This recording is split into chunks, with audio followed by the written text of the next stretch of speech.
We decided to name the album "Holding All the Roses" simply because of the song on said album, "Holding All the Roses."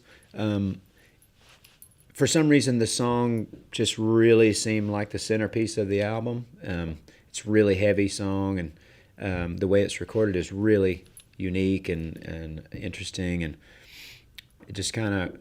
Actually, we had a lot of discussion about it, and normally.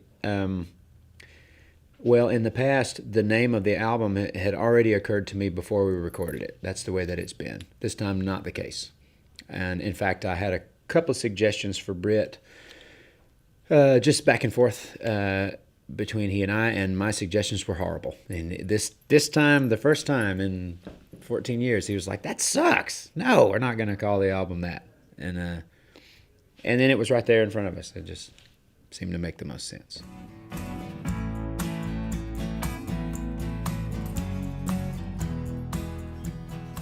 My favorite songs from the album are, I think, "Holding All the Roses" number one, just because it's a relentless piece of recorded work. I don't think that we've recorded anything quite like it before.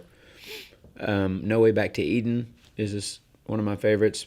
I think it might be the most laid-back song we've ever recorded, so it's really both ends of the candle there, both sides of the coin.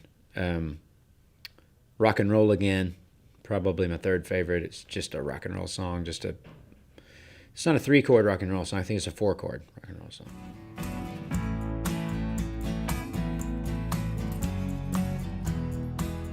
Working with Brendan O'Brien was everything that we'd hoped it would be and more.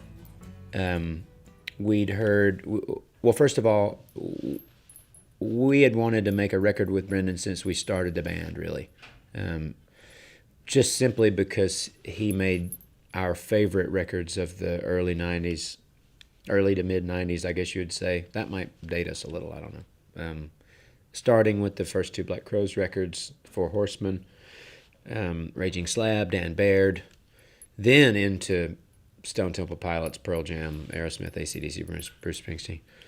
And we all knew he was a fabulous guitar player and just an all-around fantastic musician, and we'd heard stories about how manic he could be and how he was really obsessive and impatient, and he was all of the above and more. It was fabulous, and it was just an honor to be able to make music with him, and I think it is the best record we've ever made.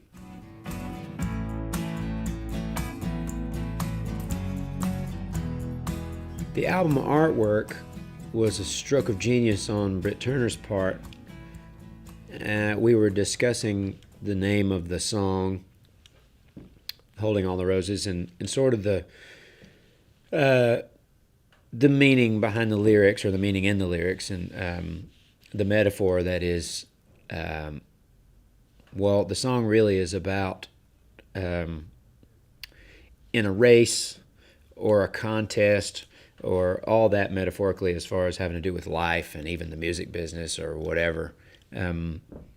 If there's a feeling of competition and if you feel like you're winning, what is it that you actually win? I mean, so he, understanding that, smart guy that he is, got the mule on the racetrack, and it's like there's these muscle cars, and then the winner is the mule. And then if you look into the grandstand in the background, there's only 3 people watching. So, and then if you flip it over, and there's these 2 scallywag guys, and they win. So it's like we're all winners. I mean, what is it? If that's the case, if you're, what is there to win? And if that's the case, we all win. Who cares?